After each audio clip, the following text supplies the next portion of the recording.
जसपुर के रणजीता मैदान में माननीय वामन मेश्राम साहब का आगमन हुआ था। वामन मेश्राम साहब पिछले 48 साल से भारत के मूल निवासियों को जगाने का काम कर रहे हैं। बहुजन क्रांति मोर्चा और भारत मुक्ति मोर्चा के नाम से संगठन चला रहे हैं, जिसे वामसेप के नाम से भी जाना जाता है। जसपुर के रणजीता मैदान में सुबह 10 बजे से ही लोगों का आना चालू हो गया। धीरे धीरे आकर पूरे रणजीता मैदान में हजारों की संख्या में पूरे जिले भर के लोग वामन मेश्राम साहब को सुनने के लिए आए थे। मेरे जानकारी में वामन मेश्राम साहब जसपुर की धरती में पहली बार आए थे। वामन मेश्राम कानून और संविधान के अच्छे जानकार माने जाते हैं और संविधान के दायरे में रहकर ही काम करते हैं। वामन मेश्राम साहब का कहना है कि ना मैं संविधान विरोध काम करता हूं और ना ही मेरे कार्यकर्ता को संविधान के विरोध में काम करने की अनुमति देता हूं। वामन मेश्राम साहब सभा को करीब 35 मिनट तक संबोधित किए और सभा में आए हुए लोग वामन मेश्राम साहब को एकटक होकर सुन रहे थे। अगर आपने जसपुर के पूरे वक्तव्य नहीं सुनी तो मैं डिस्क्रिप्शन में वामन मेश्राम साहब का पूरा भाषण लिंक में डाल दिया हूं, अगर आप चाहे तो सुन सकते हैं। वामन मेश्राम के अतिरिक्त इस कार्यक्रम में बहुत सारे वक्ता ने अपनी बात को रखी। कार्यक्रम खत्म होने के बाद सबके लिए खाने पीने की व्यवस्था की गई थी और सारे लोग खाना खाने के बाद अपने अपने घर को रवाना हो गए। जय मूल निवासी बोलता हूँ। एक बार अपने अपने जगह से थोड़ा सा अभिवादन कर लेते हैं, है ना। जय मूल निवासी, जय मूल निवासी। तो साथियों, आज का जो दिन है ये बहुत खास दिन है। इसलिए खास दिन है क्योंकि आज जो विषय के ऊपर में आप लोगों को सुनने को मिलेगा चर्चा, ये चर्चा हमारे अनुभव के हिसाब से मैं बता रहा हूं, हमारे गांव में सुनने को नहीं मिलता है, हमारे समाज में सुनने को नहीं मिलता है। हमारे समाज को संवैधानिक बेनिफिट पहुंचाने का कार्यक्रम चल रहा है। आप लोगों को लग रहा होगा कि ये जो संवैधानिक फायदा है ये अभी हमको मिल रहा है। तो साथियों, आज हमारे बीच में बहुत जबरदस्त वक्ता आ रहे हैं, हमको उनको सुनना है और ये जो संवैधानिक जो चर्चा और परिचर्चा होगी वाकई में बहुत ही जबरदस्त फायदा होगा। जैसे यहाँ पे जो कार्यक्रम है, आदिवासियों का कार्यक्रम है, अनुसूचित जातियों का कार्यक्रम है, अन्य पिछड़ा वर्ग के साथियों का कार्यक्रम है, मुस्लिम समुदाय का कार्यक्रम है। तो ये जो चारों वर्गों का आज कार्यक्रम है, तो इस संदर्भ में मैं आदिवासियों के ऊपर में एक बात आप लोगों को बताना चाहता हूँ। जैसे ये जो सरकार की जो नीति होती है, जो चाल होती है, इसको समझना बहुत जरूरी है, इसको समझना बहुत जरूरी है। तो ये जो सरकार होती है ये आपको कुछ बातों को चलन में लाती है और वो बातों का चलन क्या होता है, जैसे आप लोग सभी लोग जानते हैं, आदिवासियों के संदर्भ में बात बता रहा हूं। तो आदिवासियों के बारे में क्या बोला जाता है कि जल जंगल जमीन का मालिक आदिवासी है। क्या बोला जाता है? जल जंगल जमीन का मालिक आदिवासी है। और जब आप जंगल जाते हैं, वहां का उपज को लाते हैं, लकड़ी को लाते हैं, तो प्रशासनिक अधिकारी वहां पे इंटरफेयर करता है। चलन क्या है? जल जंगल जमीन का मालिक आदिवासी है, ऐसा चलन है ना। लेकिन जैसे ही आप जंगल में जाते हैं और वहां से आप वन उपज लाते हैं, लकड़ी लाते हैं, तो यहाँ पे आप वो वन उपज जो अधिकारी हैं, जो कर्मचारी हैं, उनके माध्यम से आपको पकड़ा जाता है, उनके माध्यम से आपको पकड़ा जाता है। तो चलन कैसा होना चाहिए? चलन होना चाहिए जल जंगल जमीन का मालिक वन विभाग है। जरा ऐसा होना चाहिए ना, जल जंगल जमीन का मालिक वन विभाग है, जल जंगल जमीन का मालिक नाका है, ऐसा होना चाहिए। तो बहुत सारी ऐसी बातें हैं जो चरण में है लेकिन आपके फेवर में नहीं है, और उसको निरंतर प्रचार प्रसार करके मैं बहुत लंबे समय से सामाजिक आंदोलन में काम कर रहा हूँ, मैं अक्सर हमारे लोगों को बोलता हूँ कि बातों को गंभीरता से समझना ज्यादा जरूरी है। गंभीरता से समझेंगे बहुत सारा हमको समझ में आएगा। तो संविधान के अंदर में जो हक है, जो अधिकार है, इन सब बातों को आप लोगों के साथ में बराबर छलावा होता है। उस छलावा से आप लोगों को निजात दिलाने के लिए, आप जागरूक हो सके, इसके लिए यह कार्यक्रम आयोजित किया गया, ताकि दोबारा आपको कोई भी ठगे, कितनों ही होशियार आदमी आपको ठगने का प्रयास करे, आप उनके ठगी का शिकार ना हो। इसके लिए जागृति का कार्यक्रम है। इसके लिए जागृति, ये सोच लगातार सरकार के द्वारा 22 साल उसका दिमाग में उसको उपजाया जाता है, तब जाके सोचता है कम से कम चपरासी तो बन जाओ। क्या सोचता है? कम से कम चपरासी तो बन जाओ, ऐसा सोचता है। ये जो उसके विचार में जो छोटापन लाया गया, ये सरकार की योजना है। ये सरकार की योजना है, क्योंकि 22 साल उसके दिमाग में छोटी सोच डाल डाल के वो छोटी नौकरी के अलावा, छोटी जिंदगी के अलावा ऊपर का सोच ही नहीं सकता है। और उधर जब इंटरनेशनल स्कूल में पढ़ाई करने वाले बच्चे, जिसका महीने में लाखों रुपया का फीस होता है, आपके समाज के बच्चे, हमारे समाज के बच्चे, हमारे बच्चे, आपके बच्चे वहां जा नहीं सकते। वो बच्चा जब इंटरनेशनल स्कूल में 22 साल पढ़ता है, वहां पर उनको स्पेशल शिक्षा दिया जाता है कि आप पैदा हुए हो शासक बनने के लिए, आप पैदा हुए हो शासक बनने के लिए, आप पैदा हुए हो हुक्मरान बनने के लिए। इस सोच के साथ में उसको वहां पे शिक्षा मिलती है साथियों। और 22 साल जब वो शिक्षा पद्धति पूरा करता है, और वही उसका बेटा कलेक्टर बनता है, मंत्री बनता है, सांसद बनता है, और तोहरा गुलामी के जंजीर में हमको जकड़ता है। मैं आप लोगों से पूछना चाहता हूं, इस जंजीर से बाहर निकलना चाहते हैं? मैं आप लोगों से पूछना चाहता हूं, इस दोहरी गुलामी के जंजीर से बाहर निकलना चाहते हैं?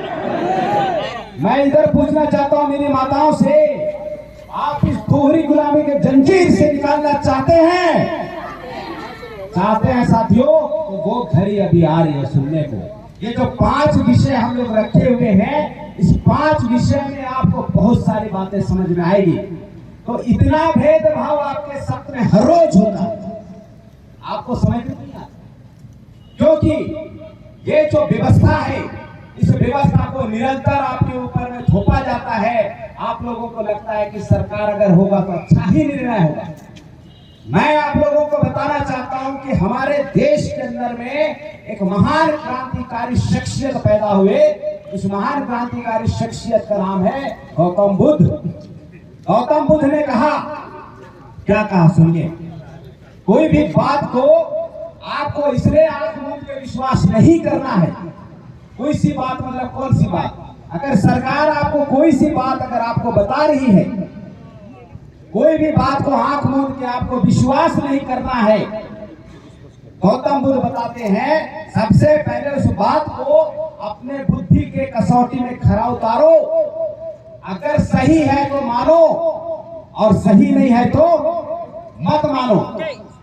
अगर आज पूरे समाज से इस शिक्षा की व्यवस्था का अगर विरोध नहीं हुआ, बहुत सारी हक और अधिकार हमसे छीना जा रहा है, इसके बारे में विरोध नहीं हुआ, इसका मतलब क्या है? इसका मतलब ये है कि वो बातें हमको समझ में नहीं आती है। समझ में नहीं आएगी तो फिर हम तर्क कैसे करेंगे, और तर्क नहीं करेंगे तो फिर हम कैसे समझेंगे कि हमारे समाज के लिए सही है कि गलत है। तो सामाजिक जागृति का प्रबोधन का कार्यक्रम है, इतनी महत्वपूर्ण विषय है साथियों। सरकार के द्वारा दोहरी गुलाम आपको बनाया जाने की पद्धति है, और हम इस गुलामी से हमारे समाज को निकालना चाहते हैं। और मैं आप लोगों को यकीन दिलाना चाहता हूं कि इस सफर में पूरे छत्तीसगढ़ में, पूरे भारत में कोई मैकालाल पैदा नहीं हुआ है जो इस मिशन को रोक सके। और लगातार तरीके से कारवां बढ़ रहा है, बढ़ेगा। और हमारी सबसे बहुत अच्छी बात यह है, स्पेशलिटी ये है कि हम हर बार अपने संवैधानिक दायरे में रहते हुए, संविधान और हक और अधिकार को इस्तेमाल करते हुए ये बातों को हमेशा रखते हैं और रखते रहेंगे। और आप लोगों से मैं उम्मीद करता हूं कि इसी तरीके से लगातार साथ सहयोग देते रहिएगा, लगातार साथ सहयोग देते रहिएगा, जिससे हमारे समाज में जागृति आए। जागृति कैसी आनी चाहिए, हमारा मोटो क्या है, हम आप लोगों को बार बार कार्यक्रम में क्यों इनवाइट करना चाहते हैं। ये मोटो है साथियों कि ये जो हमारा लोकतंत्र है, इस लोकतंत्र में हिस्सेदारी होती है। लोकतंत्र का मतलब ही है हिस्सेदारी। हम हिस्सा देना चाहते हैं हमारे लोगों को। हमारा जो समाज है, आज अगर आदिवासियों की बात किया जाए तो 7.5%, अनुसूचित जातियों की बात किया जाए तो 15%, ओबीसी समाज की बात किया जाए तो 52%, अल्पसंख्यक की बात किया जाए या फिर हमारे जनरल लोगों की बात किया जाए तो ये जो दोनों है, अल्पसंख्यक है, जनरल है, ओबीसी है, सबका एक वर्ग है, सबकी जाति जनगणना है। लेकिन साथियों, जब आप अमल में देखेंगे तो हैरान हो जाएंगे। ये जो हमारा जिला प्रशासन के सबके ऊपर पोस्ट होता है कलेक्टर का, अब कलेक्टर में जब डाटा खंगालेंगे कि आदिवासियों के अगर 7.5% की हिस्सेदारी है तो क्या आदिवासी समाज से 7.5% कलेक्टर बनाए? क्या आप देखेंगे नहीं बनाए। अनुसूचित जातियों के कलेक्टर को अगर आप सर्च करेंगे कि 15% पूरे ऑल ओवर इंडिया में बनना चाहिए, आप देखेंगे नहीं बना है। ओबीसी लोगों के बारे में आप देखेंगे तो ओबीसी लोगों का 52%, वो 52% नहीं बना हुआ है। माइनॉरिटी के लोगों को आप देखेंगे नहीं बना हुआ है। तो ये जो 79.2% जो कलेक्टर का कब्जा करके रखा हुआ है, कौन है? उसका खुलासा करने के लायक है। ऐसा नहीं होना चाहिए। समाज में जो हिस्सेदारी है वो बराबर होना चाहिए। लोकतंत्र में हिस्सेदारी होती है।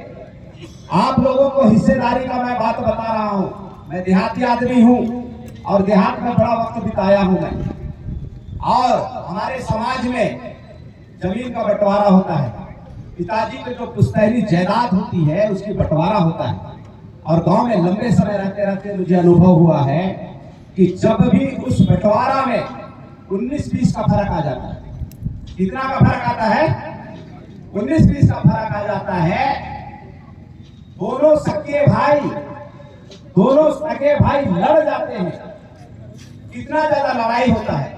लड़ाई इतना ज्यादा होता है कि गाली गलौज तक उतर जाता है। किनके बीच में? दो भाइयों के बीच में, एक पिता के दो बेटों के बीच में। जब अपने जायदाद के बंटवारे में, अपने पिताजी के पुश्तैनी जायदाद के बंटवारे के बारे में अगर इतनी सजगता है साथियों, तो हमारा लोकतंत्र के बंटवारे में सजगता होना चाहिए कि नहीं होना चाहिए? होना चाहिए कि नहीं होना चाहिए? उसी का जागृति का कार्यक्रम लगा हुआ है। मैं बिल्कुल बर्दाश्त नहीं कर सकता कि मेरे समाज का हिस्सा को कोई दूसरा खा जाए। आप लोगों की कसम खून खौल उठता है और इसीलिए भिड़े पड़ते हैं, लगे पड़ते हैं निरंतर से। ये जो कार्यक्रम हो रहा है साथियों, ये आप लोगों के प्यार की वजह से हो पा रहा है। ये जो ताकत आती है आप लोगों के प्यार की वजह से आती है। एक सेकंड, थोड़ा फोन उठा लेते हैं। तो ये जो लोकतंत्र की जो हिस्सेदारी है, ये बराबर करेंगे और हमें इस पूरे भारत देश के अंदर में अपनी हिस्सेदारी को लेने के लिए कोई रोक नहीं सकता। हम लोग इतना कटिबद्ध लेंगे जब अपने सगे भाई से सब हम झगड़ सकते हैं, अपने सगे भाई से हम गाली गलौज कर सकते हैं, तो लोकतंत्र में जो हमारा हिस्सा खा रहा है उससे संवैधानिक तरीके से लड़ नहीं सकते क्या? लड़ नहीं सकते क्या? साथियों, ये हिस्सेदारी की लड़ाई है। सरकार बड़ी योजनाबद्ध तरीके से संवैधानिक हिस्से का जो मैटर है उसको डाइवर्जन कर दिया। आप हिस्से की लड़ाई कम लड़ रहे हैं, आप दूसरा की लड़ाई लड़ रहे हैं। सबसे पहले हिस्से की लड़ाई लड़ना चाहिए। जब आप लोग अपने सगे भाई को बर्दाश्त नहीं कर सकते हैं कि अगर पिताजी की 10 एकड़ जमीन है तो 5-5 एकड़ होना चाहिए, 5.5 और 4.5 हो जाता है तो फिर बवाल मच जाता है। आधा एकड़ के लिए पूरा जिंदगी कोर्ट कचहरी का चक्कर काटते कि नहीं काटते हैं? तो जब बाप के जायदाद के लिए अगर इतनी जागृति है तो लोकतंत्र की हिस्सेदारी के लिए जागृति होना चाहिए कि नहीं होना चाहिए? यही कार्यक्रम लगा हुआ है साहब, अभी पूछने वाले। और साथियों, आज का जो दिन है ये आपकी जिंदगी का, मेरी जिंदगी का, आपके जिंदगी का, आपके जिंदगी का सबसे खास दिन है, सबसे खास दिन है। क्योंकि जो सामाजिक समृद्धि का सपना डॉक्टर बाबा साहब अंबेडकर ने देखे थे, जो लोकतंत्र का सपना बाबा साहब देखे थे, मैं आपको बता रहा हूं, बहुजन क्रांति मोर्चा के अलावा, भारत मुक्ति मोर्चा के अलावा, राष्ट्रीय आदिवासी एकता परिषद के अलावा, अन्य पिछड़ा वर्ग मोर्चा के अलावा, राष्ट्रीय मुस्लिम मोर्चा के अलावा दुनिया में ऐसा कोई संगठन ही नहीं है साथियों जो समाज के लिए लड़ रहा है। मैं एक बार इस संगठन के लिए, यहाँ के अगुआ के लिए, उनके सम्मान में आप लोगों से जोरदार ताली की गुजारिश करूंगा साथियों। मैं जब पोस्ट ग्रेजुएशन की पढ़ाई कर रहा था यहाँ पे नीएस कॉलेज में, मैं एमए पढ़ा, मुझे लगता था कि मैं बहुत होशियार आदमी। जब मैं संगठन में पहली बार बैठा, पहली बार सुना, मैं हैरान हो गया और मेरी जो गलतफहमी है वो 2 सेकंड में पूरा खत्म। मुझे लगा अरे साहब, मैं समझ रहा था कि मैं बहुत बड़ा धुरंधर आदमी हूं। इस संगठन में आने के बाद में जब मैं समाज की व्यवस्था को जब जाना, हमारे कॉन्स्टिट्यूशनल व्यवस्था के बारे में जब मैं सुना, मैं हैरान हो गया। उसी दिन मैंने निर्णय लिया कि मेरी जिंदगी का जो मकसद है वो मेरे समाज को जगाने में जाएगा। और जब मैं मेश्राम साहब को सुना कि मैं एजुकेशनिस्ट, मैं कैरियर नहीं होना चाहिए, मैं एजुकेशनिस्ट, मैं सोसाइटी होना चाहिए, तो साथियों आज भी मैं आप लोगों को मैं यही बात बताना चाह रहा हूं, यहां से प्रण लेके जाइए। अगर हर लोग अकेले अकेले आप लोग अपने कैरियर संवारने में जितना ताकत लगा रहे हैं ना, मैं एजुकेशन इसमें कैरियर में जितना वक्त लगा रहे हैं, आप लोग वक्त लगाइए। मैं एजुकेशन इस मैं सोसाइटी, पूरे समाज को हिस्सा मिल जाएगा, पूरे समाज को हिस्सा मिल जाएगा और समाज में कोई दुखी नहीं रहेगा। आप लोग मैं एजुकेशन इस मैं सोसाइटी करने के लिए तैयार हैं? आप लोग अपने समाज को जगाने के लिए तैयार हैं? तो साथियों आप लोग तैयारी कीजिए, हम अपनी तैयारी की रफ्तार और ज्यादा बढ़ाते हैं।